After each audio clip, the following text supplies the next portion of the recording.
الحمد لله رب العالمين والصلاة والسلام على رسوله الكريم أما بعد فأعوذ بالله من الشيطان الرجيم بسم الله الرحمن الرحيم إن الصفا والمروة من شعائر الله فمن حج البيت أو اعتمر فلا جناح عليه أن يطوف بهما ومن تطوع خيرا فإن الله شاكر عليم صدق الله العظيم۔ محترم ناظرین کرام، السلام علیکم ورحمۃ اللہ وبرکاتہ۔ آپ دیکھ رہے ہیں پروگرام درس قرآن و متعلق حج۔ آج جو آیت مبارکہ ہمارے درس کا حصہ ہے وہ سورہ بقرہ کی آیت نمبر 158 ہے۔ قرآن مجید فرقان حمید میں اللہ سبحانہ و تعالیٰ نے اس آیت مبارکہ سے پہلے ایک بڑا خوبصورت منظرنامہ بیان کیا ہے، یعنی شہداء کا ذکر ہے، مصیبتوں اور بلاؤں کو ذریعے آزمائے جانے کا ذکر ہے، اور پھر اس کے آخر میں فرمایا تھا کہ ان اللہ مع الصابرین، اللہ صبر کرنے والوں کے ساتھ ہے۔ تو جو مشقتیں، ابتلا اور آزمائش اللہ کی راہ میں آتی ہیں تو پھر اللہ سبحانہ و تعالیٰ صبر کرنے والوں کو کیسے انعامات عطا فرماتا ہے، اگر ہم اس کی طرف نظر رکھیں گے اور پھر اس آیت مبارکہ کو سمجھیں گے تو بھی اندازہ ہوگا کہ اللہ سبحانہ و تعالیٰ اپنی بارگاہ میں صبر کرنے والوں کو ایسے انعام عطا فرماتا ہے جو لازوال ہوا کرتے ہیں، ایسے انعام جو صرف ان کی ذات تک محدود نہیں ہوتے بلکہ ان کے بعد آنے والی نسلیں بھی اس سے فیض حاصل کیا کرتی ہیں۔ جو آیت مبارکہ ہمارے درس کا حصہ ہے، پہلے ہم اس کا ترجمہ سماعت کر لیتے ہیں، پھر انشاءاللہ اس کا پس منظر اور اس کے حاصل ہونے والی ہدایت و رہنمائی ہمارے لیے۔ اللہ سبحانہ و تعالیٰ کا فرمان ہے ان الصفا والمروۃ من شعائر اللہ، بے شک صفا و مروہ اللہ تعالیٰ کی نشانیوں میں سے نشانی ہیں۔ صفا کیا ہے اور مروہ کیا ہے؟ یہ مکہ مکرمہ میں بیت اللہ شریف کے قریب میں دو پہاڑیاں ہیں۔ بظاہر اس میں کوئی خاص رنگت نہیں ہے، کسی خاص قسم کو کوئی پتھر نہیں ہے، کوئی خاص معدنیات نہیں ہیں، بلکہ اس سے زیادہ خوبصورت پہاڑیاں دنیا کے اندر موجود ہیں، اس سے زیادہ بلند و بالا پہاڑیاں دنیا کے اندر موجود ہیں، لیکن اللہ سبحانہ و تعالیٰ نے ان پہاڑیوں کو اپنی تخلیق اور آیت کی نشانی تو قرار دیا، لیکن شعائر اللہ قرار نہیں دیا ہے۔ شعائر اللہ جو قرآن میں قرار دیا ہے وہ صفا و مروہ کو ہی قرار دیا ہے۔ آخر صفا و مروہ میں ایسی کیا خاص بات ہے کہ اللہ سبحانہ و تعالیٰ اس کو اپنی نشانی قرار دیتا ہے کہ یہ شعائر اللہ ہیں، یعنی ان کا احترام کرنا ہے، ان کی تعظیم کرنی ہے۔ اور دوسری ایک بات ہمیں سمجھ میں آتی ہے کہ دیکھیں، اسلام تو بت پرستی کی تعلیم کی نفی کرنے آیا تھا کہ ہم پتھروں کی تعظیم نہیں کرتے، ہم پتھروں کو خدا نہیں بناتے، بلکہ رسول اللہ صلی اللہ علیہ وسلم نے تو پتھروں کے بتوں کو توڑ کر پاش کر دیا تھا۔ فرمایا تھا وَقُلْ جَاءَ الْحَقُّ وَزَهَقَ الْبَاطِلُ، حق آ گیا ہے اور باطل چلا گیا ہے۔ تو ایک طرف تو اسلام کی تعلیمات یہ ہیں کہ ہم کسی بھی طرح کے پتھروں کو خدا نہیں بناتے، ان کی تعظیم نہیں کرتے، ان کی عبادت و پرستش نہیں کرتے، لیکن دوسری طرف اللہ سبحانہ و تعالیٰ ہمیں یہ بتاتا ہے کہ من دون اللہ کچھ اور ہیں اور اہل اللہ کچھ اور ہیں۔ جو من دون اللہ ہوتے ہیں ان کی اللہ کی بارگاہ میں کوئی حیثیت نہیں ہے، کوئی وقعت نہیں ہے، کوئی احترام نہیں ہے، بلکہ انہیں توڑ دیا جائے گا، انہیں پاش کر دیا جائے گا۔ لیکن وہ جو اہل اللہ ہیں، اللہ کی بارگاہ میں ان کی بھی عزت ہے، اور جو چیزیں اہل اللہ سے نسبت حاصل کر لیتی ہیں اللہ کی بارگاہ میں ان کی بھی عزت اور احترام ہے۔ دیکھیں، فتح مکہ کے موقع پر رسول اللہ صلی اللہ علیہ وسلم نے بیت اللہ شریف کے اندر جب تشریف لے گئے تو وہاں 360 بت رکھے ہوئے تھے، کوئی پتھر کا تھا، کوئی پیتل کا تھا، کوئی لکڑی کا تھا، کوئی تانبے کا تھا، جیسے بھی تھے۔ آپ صلی اللہ علیہ وسلم سب کو باہر نکلوا دیا، سب کو توڑوا دیا، سب کو پھینک دیا، لیکن دو پتھر ایسے بھی تھے جو اس وقت بھی رسول اللہ نے حرم کے اندر رکھے اور آج بھی حرم کے اندر موجود ہیں، ان کو نہیں نکلوایا، حالانکہ تھے تو وہ بھی پتھر۔ ایک پتھر حجر اسود، جنت سے آیا ہوا پتھر، جو حضرت آدم علیہ السلام کے ساتھ اس دنیا میں اترا، حضور نے پھکوایا نہیں بلکہ حضور نے اس کو چوما، اپنے لبھائے مبارک لگائے، اور پیارے آقا نے بتایا کہ یہ پتھر ضرور ہے مگر عام پتھر، اس کی نسبت کہیں اور ہو گئی۔ اور حضور کے جب لب لگ گئے تو پھر پیارے آقا صلی اللہ علیہ وسلم کے صحابہ بھی اس کا احترام کرنے لگے، یہاں تک کہ سیدنا عمر فاروق رضی اللہ تعالیٰ عنہ نے فرمایا، حجر اسود کو مخاطب کر کے پتھر کو مخاطب کیا، کس نے؟ حضرت عمر فاروق نے، جو حق اور باطل کے درمیان فرق کرنے والے ہیں۔ سرکار علیہ الصلوۃ والسلام کے صحابی نے حجر اسود کو مخاطب کر کے کہا، اے حجر اسود، میں تجھے اس لیے نہیں چومتا کہ تو جنتی پتھر ہے، تو کوئی فائدہ پہنچائے گا؟ میں تو فقط تجھے اس لیے چومتا ہوں کہ میرے آقا نے تجھے چوما ہے، میرے پیارے آقا محمد مصطفیٰ نے اپنے لبہائے مبارک تجھے لگائے ہیں، تو چونکہ حضور نے تجھے چوما ہے تو تو چومے جانے کے لائق ہے۔ تو حضور نے بتایا کہ جو من دون اللہ ہے وہ احترام کے لائق، لیکن جن کی نسبت اللہ کے ساتھ اور اہل اللہ کے ساتھ ہے وہ چومے جانے کے لائق ہے، وہ بیت اللہ میں نصب کیے جانے کے لائق ہیں، وہ احترام کیے جانے کے لائق ہیں۔ اور دوسرا پتھر مقام ابراہیم ہے، تو وہ بھی پتھر لیکن سیدنا ابراہیم علیہ السلام کے قدموں کے نشان ہیں۔ تو جو لات تھا، حبل تھا، عزا تھا، ان سب کو بھگا دیا ہے، مگر جو خلیل اللہ کے قدموں کا نشان تھا اسے اللہ نے آج بھی صحن حرم میں رکھا ہوا ہے، اللہ کے حبیب نے رکھا ہوا ہے کہ یہ من دون اللہ نہیں ہے بلکہ یہ اہل اللہ سے نسبت رکھنے والا ہے، اہل اللہ سے تعلق رکھنے والا ہے۔ تو اسلام کا ایک بڑا خاص سبق ہمیں ان آیات مبارکہ میں نظر آتا ہے کہ جو من دون اللہ ہیں انہیں نکال دیا جائے گا، انہیں بھگا دیا جائے گا، انہیں پاش پاش کر دیا جائے گا، مگر جو اہل اللہ ہیں اور جو ان سے نسبت رکھنے والی ہیں چیزیں ہیں تو اہل اللہ کا بھی احترام کیا جائے گا اور اہل اللہ سے نسبت رکھنے والی چیزوں کا بھی احترام کیا جائے گا۔ اب اسی طرح یہ صفا و مروہ بھی ہے کہ کیٹو کا پہاڑ بھی ہے، ہمالیہ بھی ہے، بڑی بڑی چوٹیاں ہیں جنہیں سر کرنا لوگ اپنے لیے فخر محسوس کرتے ہیں، ریکارڈ بنائے جاتے ہیں، لیکن ان پر چڑھنا ثواب نہیں ہے، ان کے لیے کوشش کرنا رب کو راضی کرنے کا ذریعہ نہیں ہے۔ لیکن یہ دو پہاڑ ایسے ہیں کہ رب نے فرمایا جو ان کے درمیان دوڑتا ہے اللہ اس سے راضی ہو جاتا ہے، وہ اللہ کو پسند آ جاتا ہے، اللہ سبحانہ و تعالیٰ اس دوڑنے کو اس کے لیے عبادت بنا دیتا ہے، اللہ سبحانہ و تعالیٰ اس دوڑنے کی سبب اس کے گناہوں کو معاف فرما دیتا ہے۔ کیوں؟ آخر کیا وجہ ہے؟ ان پہاڑوں میں ایسی کیا خاص بات ہے کہ اللہ نے ان کو اتنا بڑا مقام عطا فرمایا، اتنی بڑی نسبت عطا فرمائی، اتنا بڑا شرف عطا فرمایا؟ تو اس کا پس منظر الحمدللہ ہم اپنے علماء سے سنتے چلے آئے ہیں، بچپن سے اپنے گھر والوں سے، اپنے والدین سے سنتے چلے آئے ہیں کہ حضرت سیدنا ابراہیم علیہ السلام نے اپنی اہلیہ اماں ہاجرہ رضی اللہ تعالی عنہا اور اپنے شہزادے حضرت سیدنا اسماعیل علیہ السلام جو کہ بھی ماں کی گود میں تھے، آغوش مادر میں تھے، اللہ کے حکم سے ان کو یہاں پر بسایا۔ اللہ کا حکم تھا کہ بیت اللہ کے قریب ان کو بساؤ۔ یہاں کوئی بستی نہیں تھی، یہاں کوئی آبادی نہیں تھی، یہاں کوئی گھر بھی نہیں تھا، کوئی ایک گھر بنا ہوا نہیں تھا، کوئی ایک شجر سایہ دار نہیں تھا جس کے سائے میں ان کو لٹا دیا جائے، سلا دیا جائے۔ بے آب و گیاہ وادی تھی۔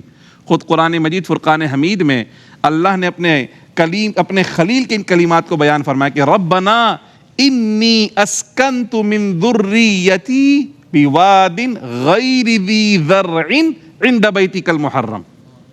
آج ہم سکونت اختیار کرنا چاہیں تو ہم دیکھتے ہیں کہ بھائی آبادی اچھی ہے، پرفضا مقام ہے، گھر کیسے بنے ہوئے ہیں، یوٹیلیٹیز پہلے سے موجود ہیں کہ نہیں، گیس بجلی پانی ہے کہ نہیں، ٹرانسپورٹ کا سلسلہ کیسا ہے۔ اگر یہ ساری چیزیں ہوتی ہیں تو ہم رہائش اختیار کرتے، وگرنہ ہم اختیار۔ لیکن حضرت ابراہیم علیہ السلام نے جس بستی میں اپنے گھر والوں کو بسایا ہے اس بستی کی شان خود بیان کی، کہا کہ یہاں پر نہ گھر ہے، نہ سائبان ہے، نہ وادی ہے، نہ کھیت ہیں، نہ پھل ہے، نہ سبزہ ہے، یہاں کچھ نہیں ہے، اگر ہے تو میرے مولا تیرا پاکیزہ گھر یہاں پر موجود ہے۔ عند بیتک المحرم، اے پاک پروردگار تیرے پاکیزہ گھر کے پاس اپنی اولاد کو بسا رہا ہوں۔ اب یہاں پر پانی نہیں تھا پینے کا، جو کچھ ساد و سامان سیدنا ابراہیم علیہ السلام نے اپنے اہل خانہ کو دیا، جو توشہ دیا، اس کو لے کر اماں ہاجرہ بیٹھی ہیں۔ جب ابراہیم علیہ السلام جانے لگے تو اماں ہاجرہ نے پوچھا کہ آخر آپ ہمیں یہاں کس کے آسرے پر چھوڑ کر جا رہے ہیں، کس کے حکم سے چھوڑ کر جا رہے ہیں؟ ابراہیم علیہ السلام خاموش رہے۔ جب اماں ہاجرہ نے کہا کہ اللہ کا حکم ہے، آپ نے فرمایا ہاں اللہ کا حکم ہے۔ اس وقت اللہ کی اس صابرہ بندی، صبر کرنے والی بندی نے کہا اگر اللہ کا حکم ہے تو مجھے یقین ہے اللہ ہمیں ضائع نہیں ہونے دے گا۔ حالانکہ پانی نہیں ہے، کھانا نہیں ہے، بھوک کی وجہ سے مرا جا سکتا ہے، پانی نہ ملنے کی وجہ سے انتقال ہو سکتا ہے، لیکن اس بندی کا صبر دیکھیے اور رب پر بھروسہ دیکھیے۔ فرمایا اگر اللہ نے بولا ہے تو پھر ہمیں ضائع، اور آپ یقین جانیے کہ وہ مکہ جس میں کوئی بستی نہیں تھی، ان ماں بیٹوں نے اس کو بسا دیا ہے، اور ایسا بسایا ہے کہ آج تک مکہ مکرمہ بسا ہوا ہے، آج تک آبادی بسی ہوئی ہے۔ تو فرمایا کہ جب اماں ہاجرہ کو حضرت ابراہیم علیہ السلام نے یہاں پر چھوڑا تو جو پانی اور غذا ان کو دے کر گئے ابراہیم علیہ السلام وہ استعمال کرتے رہے، لیکن جب وہ ختم ہوا تو پانی کی پیاس سے سیدنا اسماعیل علیہ السلام بےتاب ہوئے۔ چھوٹے سے تو تھے، آغوش مادر میں تھے، پانی کہاں سے ملے؟ کوئی چشمہ نہیں ہے، کوئی تالاب نہیں ہے، پانی کے حصول کا کوئی ذریعہ وہاں پر موجود نظر نہیں آ رہا۔ سیدنا اسماعیل علیہ السلام کو اماں ہاجرہ نے بیت اللہ شریف کے قرب میں لٹایا اور خود ان پہاڑیوں پر چڑھی۔ سب سے پہلے آپ صفا پہاڑی پر چڑھی، خاتون ہیں اور خاتون خانہ کمزور بھی ہوتی ہیں، لیکن اس کے باوجود اماں ہاجرہ پہاڑی پر چڑھی۔ کس چیز کی تلاش میں؟ پانی کی تلاش میں۔ پہاڑی صفا پہاڑی پر چڑھی، دور تک دیکھا کہ پانی کا نام و نشان نظر آ جائے، مگر پانی کا نام و نشان نظر نہیں آیا۔ پھر آپ نیچے اتری اور دوڑتی ہوئی دوسری پہاڑی پر چڑھی جس کو مروہ کہا جاتا ہے۔ آپ نے دوسری طرف دیکھا کہ وہاں پر پانی کا نام و نشان نظر آ جائے، مگر وہاں بھی پانی کا نام و نشان نظر نہ آیا۔ اماں ہاجرہ پھر مروہ سے اتری اور صفا کی طرف چڑھی، اور پھر صفا سے اتری پھر مروہ کی طرف گئیں۔ اس طرح اماں ہاجرہ رضی اللہ تعالی عنہا نے 7 چکر لگائے۔ پہلے صفا پہ چڑھتی، پھر دوڑتی ہوئی اترتی مروہ پہ چڑھ جاتی، پھر دوڑتی ہوئی اترتی، پھر صفا پہ چڑھ جاتی۔ اللہ سبحانہ و تعالیٰ کو اپنی اس بندی کی ادا اتنی پسند آئی کہ وہ تو پانی کی تلاش میں دوڑی تھیں۔ اللہ سبحانہ و تعالیٰ نے فرمایا کہ اب قیامت تک جتنے حاجی حج کرنے آئیں گے ان سب کے لیے صفا و مروہ کے درمیان دوڑنا ہم نے لازم کر دیا ہے۔ اب اس بندی کا دوڑنا اللہ کو اتنا پسند آیا کہ اللہ نے اس کو سنت بنا دیا ہے۔ آپ ذرا سوچئے تو صحیح کہ وہ تو پانی کی تلاش میں دوڑی تھی، ہمیں تو پانی میسر ہے، ٹھنڈا پانی میسر ہے، کولر میسر ہے، زمزم شریف وہاں پر موجود ہے، ہم کیوں دوڑ رہے ہیں؟ ہمیں دوڑنے کی کیا ضرورت ہے؟ کہا وہ تو پانی کی تلاش میں دوڑ رہی تھیں اور ہم اس دوڑنے والی کے قدموں کی تلاش میں دوڑ رہے ہیں کہ جو ان کے نقش قدم پر چلے گا، جو ان کے طریقے پر چلے گا، جو ان جیسا کامل بھروسہ پروردگار پر کرے گا، جو رب پر ایسا یقین کامل رکھے گا تو اللہ سبحانہ و تعالیٰ سے اپنی رحمتوں سے نواز دے گا۔ اب دیکھیے اللہ سبحانہ و تعالیٰ نے کیا کرم فرمایا اس صابرہ بندی کے صبر پر اور اس مشقت پر۔ اللہ سبحانہ و تعالیٰ نے سیدنا اسماعیل علیہ السلام کی قدموں کی رگڑ سے اللہ نے پانی کا چشمہ جاری فرما دیا۔ یا جہاں حضرت سیدنا اسماعیل علیہ السلام قدم لگا رہے تھے، جبریل امین آئے، انہوں نے اپنا پر مارا، لیکن اسی جگہ پر جہاں اسماعیل علیہ السلام کے قدموں کے نشان تھے وہاں سے پانی جاری ہو گیا۔ دونوں طرح سے حضرت اسماعیل کے قدموں کی برکت ہی ثابت ہو رہی ہے کہ پانی ملا ہے تو کہاں سے؟ حضرت اسماعیل کے قدموں کی برکت سے ملا ہے۔ پھر نسبت آ گئی کہ غیر اللہ کی کوئی حیثیت نہیں، مگر اہل اللہ کی نسبت دیکھیے کہ اب وہ پانی جو وہاں سے نمودار ہوا، اماں ہاجرہ رضی اللہ تعالی عنہ نے جب دیکھا تو اب اس پانی کی طرف آئیں۔ وہ پانی کا چشمہ ایسے جاری ہوا کہ مسلسل پانی بہے جا رہا تھا۔ اماں ہاجرہ نے اس کے گرد حوضی بنائی، مٹی کی ڈھیری لگائی، اس کو کہا زمزم۔ زمزم کا معنی رک جا، رک جا، ٹھہر جا، ٹھہر جا۔ اور اماں ہاجرہ کی کہنے کی برکت تھی کہ وہ پانی کا چشمہ وہیں پر ٹھہر گیا۔ آپ ذرا اندازہ لگائیے جو میں نے آپ سے عرض کی شروع میں کہ جب کوئی صبر کرتا ہے اور اس صبر پر جب اللہ انعام عطا فرماتا ہے تو وہ کیسا انعام ہوتا ہے۔ آپ دیکھ رہے ہیں کہ وہ ایسا پانی ملا ہے کہ برکت تو اسماعیل کے قدموں کی تھی، سیدنا اسماعیل علیہ السلام کی نسبت، اماں ہاجرہ کا دوڑنا اور مشقت، مگر آج پوری امت مسلمہ اس پانی سے سیراب ہو رہی ہے۔ وہ پانی کا چشمہ جب جاری ہوا تو اماں ہاجرہ رضی اللہ تعالی عنہ نے اس کے گرد ایک حوضی بنائی، مٹی کی ڈھیری لگائی، اس کو کہا زمزم، ٹھہر جا، رک جا۔ وہ پانی وہیں رک گیا۔ لیکن آپ دیکھیں جیسے میں نے آپ سے عرض کی کہ جب کوئی صبر کرتا ہے تو اللہ کیسا انعام عطا فرماتا ہے کہ اللہ سبحانہ و تعالیٰ اس انعام کے ذریعے نہ صرف ان کو فیضیاب کرتا ہے بلکہ آنے والی نسلیں بھی فیض اٹھا رہی ہیں اس کا۔ ہر پانی کے کنویں کی ایک کیپیسٹی ہوتی ہے، بھئی اتنا پانی یہاں پر ہے۔ ہم دیکھتے ہیں جیسے ابھی اپنے یہاں بورنگ کروائیں تو ایک وقت آتا ہے کہ کہتے ہیں بورنگ بیٹھ گئی، پانی اب ختم ہو گیا، اب نئے سرے سے بورنگ ہوگی کہ نیا بور ہوگا۔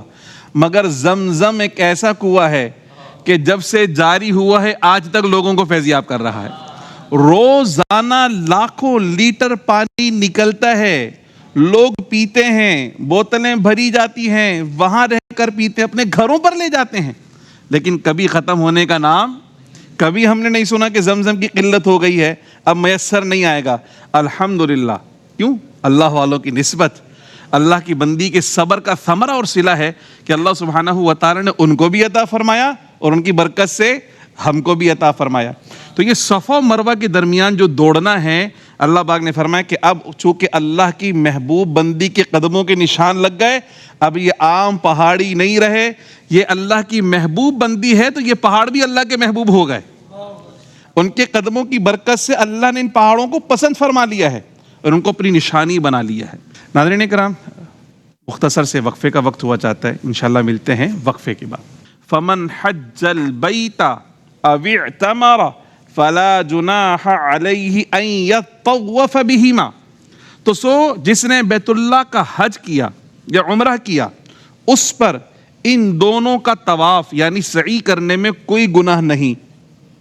اس کی وجہ کیا ہے؟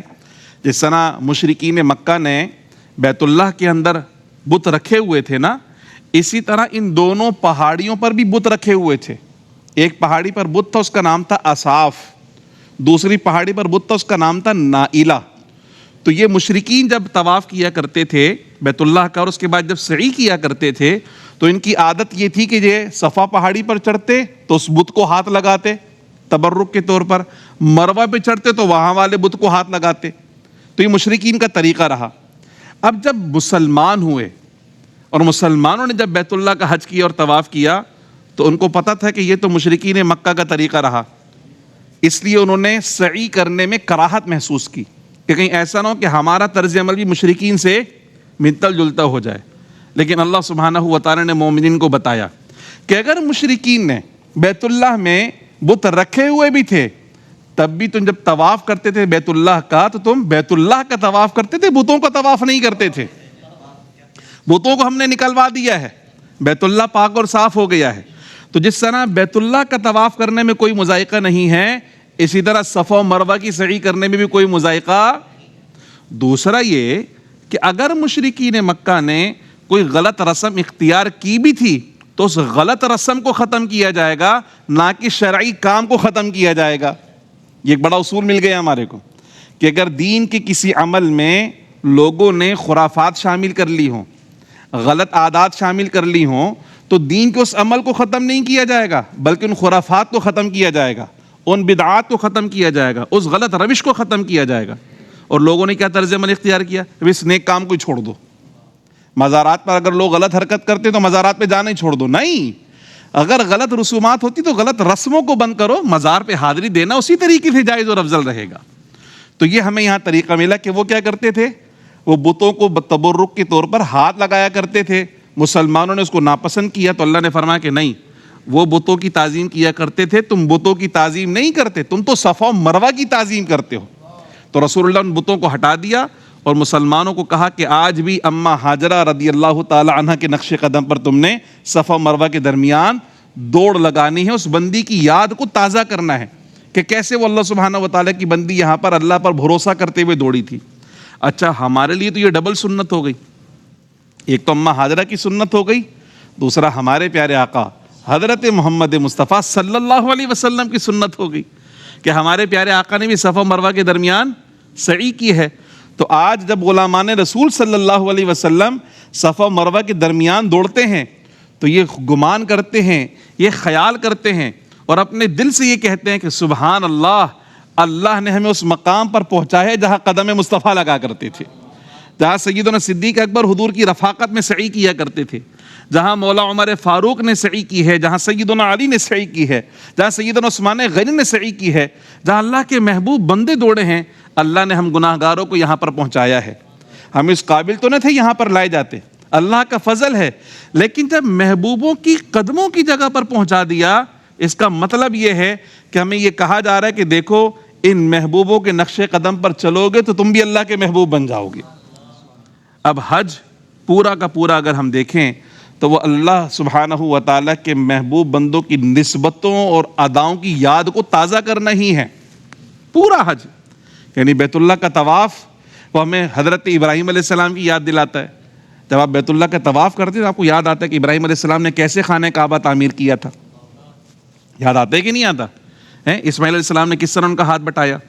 اسی طرح پیارے آقا صلی اللہ علیہ وسلم نے جب بیت اللہ حضور کے زمانے میں بیت اللہ تعمیر ہوا تو وہ تعمیر کیسی ہوئی ہوگی؟ پھر حجر اسود کی تنصیب کا پورا واقعہ وہ ہمارے ذہنوں میں آ جاتا ہے حجر اسود کو دیکھ کر. تو ہم صحن حرم میں جب چکر لگا رہے ہوتے ہیں تو کبھی حضرت ابراہیم کی یاد آتی ہے, کبھی حضرت اسماعیل کی یاد آتی ہے, اور اللہ کے حبیب محمد مصطفیٰ کی یاد آتی ہے. پھر جب ہم نکل کر زمزم شریف پیتے ہیں تو سیدنا اسماعیل علیہ السلام کی یاد تازہ ہو جاتی ہے. صفا و مروہ کی طرف آتے ہیں, اماں ہاجرہ کی یاد تازہ ہو جاتی ہے. اس طرح یہ پورا کا پورا سفر حج ہمیں اللہ کے محبوب بندوں کی یاد دلاتا ہے, اور ہمیں یہ تعلیم دیتا ہے کہ دیکھو جہاں اللہ کے محبوب بندوں کے قدم لگے ہیں اللہ نے ان مقاموں کو اتنی عزت عطا فرمائی ہے. تو جب ان مقامات کی اتنی عزت ہے تو ان شخصیات کی کتنی عزت ہوگی, ان کا کتنا مرتبہ ہوگا, ان کا کتنا احترام ہوگا. اس لیے ان کا نقش, ان کا طرز زندگی, ان کا طریقہ تعلیم, ان کی تعلیمات اور ان کا تبلیغ, یہ سب کچھ ہمارے لیے نمونہ عمل ہے. ہم صرف دوڑیں نہیں بلکہ اس دوڑنے کی حکمت کو سمجھیں کہ دوڑنا در حقیقت اللہ کی رحمت کی طرف دوڑنا ہے.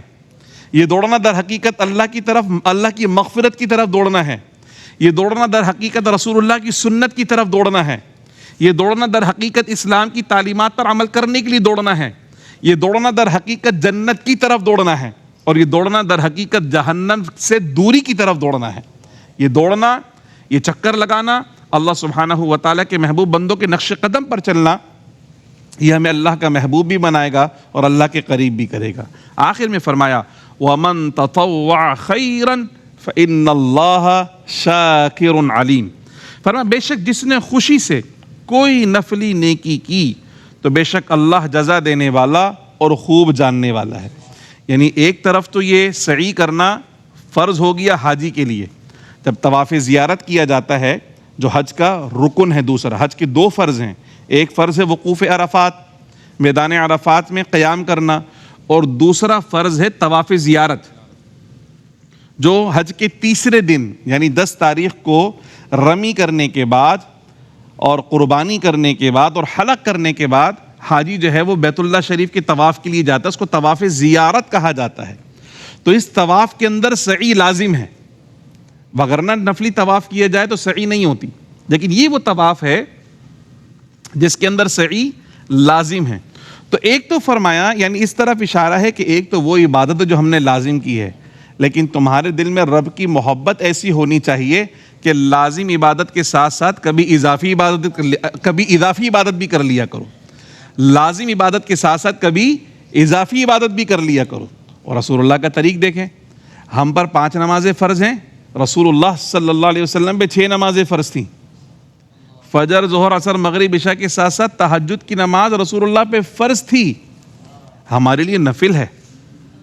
یہ رب کی محبت کا تقاضا کہ اگر کوئی آدھی رات کو نیند قربان کرے اور رسول اللہ کی محبت میں اور اللہ کی محبت میں اٹھے تو پھر سرکار فرماتے اس اٹھنے والے کی شان یہ ہے کہ وہ چلتا تو زمین پر ہے مگر اس کے قدموں کی آہٹ عرش پر سنائی دیتی ہے.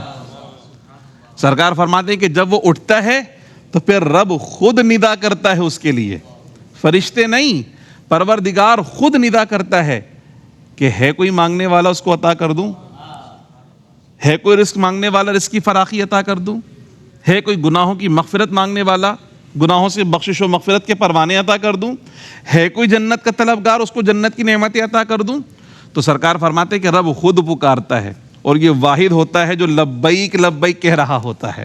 اور جب یہ ربنا ربنا پکارتا ہے تو پھر رب لبیک لبیک کہہ رہا ہوتا ہے, اے میرے بندے میں حاضر ہوں, اے میرے بندے میں حاضر ہوں.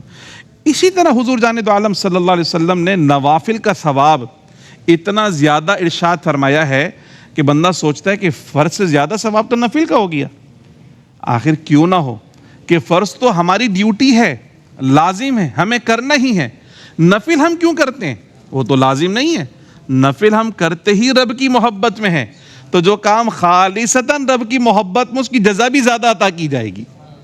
تو فرمایا کہ جب تم کوئی نفلی کام کرتے ہو, کوئی نفلی نیکی کرتے ہو تو فإن اللہ شاکر علیم. اللہ سبحانہ و تعالیٰ تو رب ہے, تم نیکی کرو تو اس پہ کوئی احسان نہیں کرو گے, وہ تو سمد بھی ہے یعنی بے نیاز ہے. تمہارا اضافی سجدہ اس کی کبریائی کو نہیں بڑھائے گا. لیکن فرما فإن اللہ شاکر, اللہ سبحانہ و تعالیٰ تمہاری نیکی کی جزا دینے والا ہے, وہ تمہاری نیکی کے جذبے کو قبول کرتا ہے. جب تم رب سے محبت کا دعویٰ کرتے ہو تو رب تمہاری اس محبت کو قبول فرماتا ہے. اور حدیث قدسی میں ہے، پیارے آقا صلی اللہ علیہ وسلم نے فرمایا کہ اللہ سبحانہ و تعالیٰ یہ فرماتا ہے کہ جب میرا بندہ میرے قریب آتا ہے تو وہ چل کر آتا ہے تو میری رحمت دوڑ کر اس کے قریب جاتی ہے. وہ ایک بالش میرے قریب آتا ہے تو میری رحمت ایک ہاتھ اس کے قریب ہو جاتی ہے. یعنی ہماری طرف سے صرف پہل ہے جو محبت کا اظہار، اور اللہ سبحانہ و تعالیٰ اس محبت کی ایسی جزا دیتا ہے جو ہمارے وہم و گمان سے بڑھ کر ہوتی ہے. بلکہ سرکار نے تو یہاں تک فرمایا کہ اللہ سبحانہ و تعالیٰ اسے مقام محبوبیت پر فائز فرما دیتا ہے. اور پھر ایسا مقام محبوبیت ہوتا ہے کہ اللہ بھی محبت کرتا ہے، فرشتے بھی محبت کرتے ہیں، جبریل امین بھی محبت کرتے ہیں، اور پھر اللہ کے بندے بھی اس سے محبت کرتے ہیں. اور محبت ایسی ہو جاتی ہے کہ جو اس زمانے میں تھے وہ بھی محبت کرتے ہیں، اور جو قیامت تک آتے رہیں گے وہ بھی ان سے محبت کرتے رہیں گے. تو یہ پوری آیت مبارکہ جو ہمیں خاص سبق دیتی ہے وہ محبت کا سبق دیتی ہے، اطاعت کا سبق دیتی ہے کہ جو صبر کرتے ہیں اور جو اللہ کے فیصلوں میں راضی رہتے ہیں اللہ کبھی ان کو ضائع نہیں کرتا. پھر اللہ نہ صرف ان سے محبت کرتا ہے، اللہ نہ صرف ان کی تکریم کرتا ہے، بلکہ جو چیزیں ان سے نسبت حاصل کر لیتی ہیں اللہ کی بارگاہ میں وہ بھی عزت والی ہو جاتی ہیں، وہ بھی احترام والی ہو جاتی ہیں، وہ بھی تکریم والی ہو جاتی ہیں. اور غیر اللہ اور من دون اللہ جو ہیں ان کی کوئی حیثیت نہیں ہے، لیکن جو اہل اللہ ہیں اللہ کی بارگاہ میں ان کا بڑا مقام ہے، بڑا مرتبہ ہے. اللہ سبحانہ و تعالیٰ ان سے بھی محبت کرتا ہے اور ان سے نسبت رکھنے والی چیزوں سے بھی محبت کرتا ہے. بلکہ اللہ سبحانہ و تعالیٰ ان کو اپنی نشانیاں قرار دے دیتا ہے اور فرمایا کہ وَمَن يُعَظِّمْ شَعَائِرَ اللَّهِ فَإِنَّهَا مِن تَقْوَى الْقُلُوبِ. تمہیں تقوی حاصل کرنا ہے. تقوی حاصل کرنے کا طریقہ کیا ہے، ذریعہ کیا ہے؟ کہ اللہ کی نشانیوں کی تعظیم کرو، اللہ تمہارے دل میں تقوی پیدا فرما دے گا. تقوی کے حصول کا اور کوئی ذریعہ نہیں. لوگ سمجھتے ہیں کہ اللہ کے محبوبوں سے منہ موڑ لو تو یہ شاید تقوی و پرہیزگاری. اللہ نے فرمایا نہیں، محبوبوں سے منہ نہیں موڑو، محبوبوں سے بھی محبت کرو، اور جو محبوبوں سے نسبت رکھتی ان سے بھی محبت کرو. تو کیا ہوگا؟ فَإِنَّهَا مِن تَقْوَى الْقُلُوبِ. یہ دلوں کا تقوی ہے. یعنی صرف ظاہر کا تقوی نہیں، بلکہ یہ وہ تقوی ہوگا جو دلوں کے اندر راسخ ہو جائے گا. یہ وہ تقوی ہوگا جو رب کی عطا، رب کا انعام ہوگا. اور ایسا تقوی ہوگا جو ظاہر کو بھی تبدیل کرے گا اور باطن کو بھی تبدیل کرے گا. ایسا تقوی ہوگا جو دنیا کو بھی حسین کر دے گا اور آخرت کو بھی حسین کر دے گا.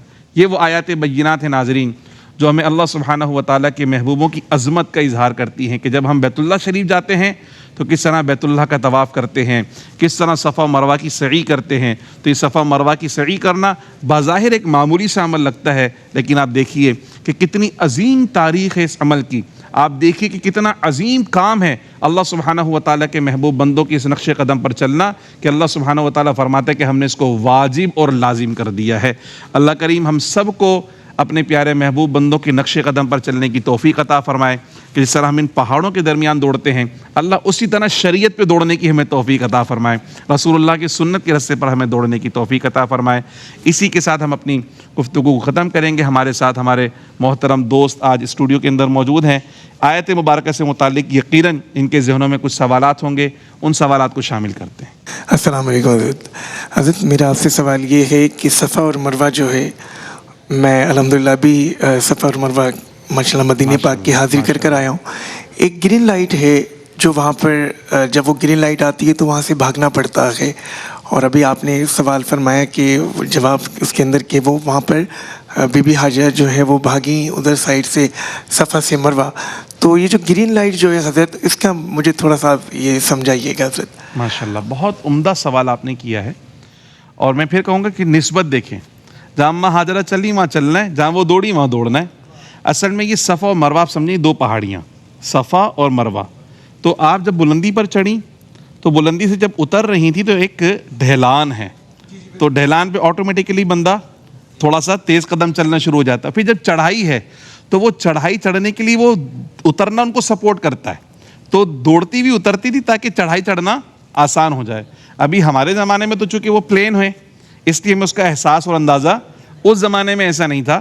اس زمانے میں پہاڑیاں اور اس کی درمیان یہ گہرائی کا حصہ تھا، اس لیے وہ دوڑتی بھی اترتی تھی اور دوڑتی بھی چڑھ جاتی تھی. ایک بڑا پیارا رمز آپ کو بتاؤں. آپ اس کو اختیار کریں. اللہ تعالیٰ جب بھی آپ کو بیت اللہ شریف لے جائے, جب بھی آپ کو یہ سعادت نصیب ہو. ایک بڑا پیارا رمز یہ ہے کہ اس وقت جب اماں ہاجرہ دوڑ رہی تھیں, حضرت اسماعیل علیہ السلام بیت اللہ شریف کے پاس تھے, اور یہاں جب ہم دوڑیں گے تو صفا کی طرف, صفا سے مروہ کی طرف جائیں گے تو بیت اللہ الٹے ہاتھ پر ہوگا, ٹھیک ہے, اور جب مروہ سے صفا کی طرف آئیں گے تو بیت اللہ سیدھے ہاتھ کی طرف ہوگا, ٹھیک ہے. تو اماں ہاجرہ جب اوپر سے نیچے کی طرف آتی تھیں تو آپ دوڑتے ہوئے بیت اللہ کی طرف اپنے شہزادے کو دیکھتی تھی.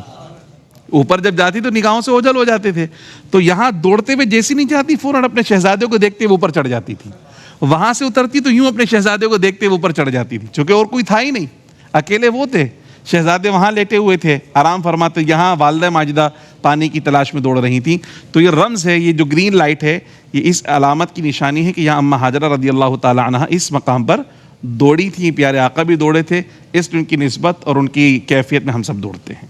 السلام علیکم حضرت. ایک سوال یہ ہے کہ ہم 7 چکر جو کاٹتے ہیں تو پہلے صفا سے مروہ کی طرف جو جاتے ہیں, 7ویں چکر پہ جب ہم حلق کرنے کے لیے جاتے ہیں تو دوسرا ہمارے ساتھ کوئی ساتھ بھی ہوتا ہے, تو وہ کہتا ہے ہم آپ کے بال کاٹ دیتے ہیں یا وہ حلق کر دیتے ہیں, تو اس کے لیے آپ کوئی بتائیے شرعی. بالکل, یہ چونکہ جب عمرہ کرتے ہیں, آپ کا جو سوال ہے بنیادی طور پر وہ عمرے سے متعلق ہے. چونکہ حج میں جب طواف زیارت کی سعی کی جاتی ہے تو پھر بال نہیں کٹتے, چونکہ بال پہلے سے کٹے ہوئے ہوتے ہیں. عمرے کے متعلق آپ کا سوال ہے, تو بلا شبہ جب یہاں صفا و مروہ کی سعی جب مکمل ہو جاتی تو عمرے کے تمام ارکان ادا ہو جاتے ہیں. اب احرام سے باہر آنے کا وقت ہے, تو ایسی صورت میں بال کاٹنے کی اجازت ہے. تو حاجی خود اپنے بال بھی کاٹ سکتا ہے, اور کوئی دوسرا حاجی جس کا عمرہ مکمل ہو چکا اس کے بال بھی کاٹ سکتا ہے, اس میں کوئی مضائقہ نہیں ہے. لیکن وہاں کیا ہوتا ہے, حرم کے اندر وہ کینچی لے کر کھڑے ہوتے ہیں, تھوڑے تھوڑے سے بال کاٹ دیتے ہیں, تو وہ شرعی حکم پورا نہیں ہوتا.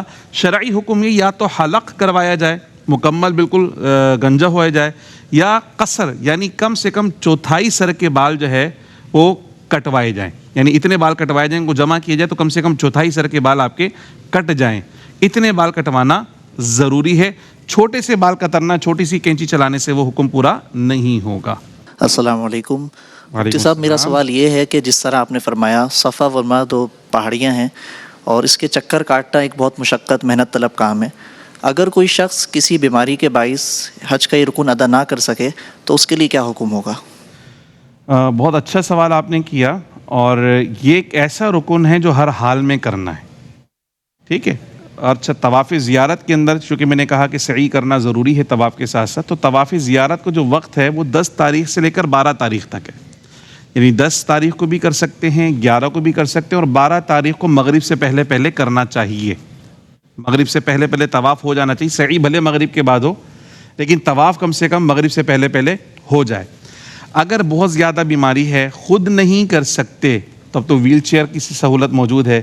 کوئی بھی دوسرا ساتھی حاجی ان کے ساتھ چلا جائے اور اپنا بھی کرے اور ان کو بھی کروا لے, تو ڈبل ثواب حاصل ہو جائے گا.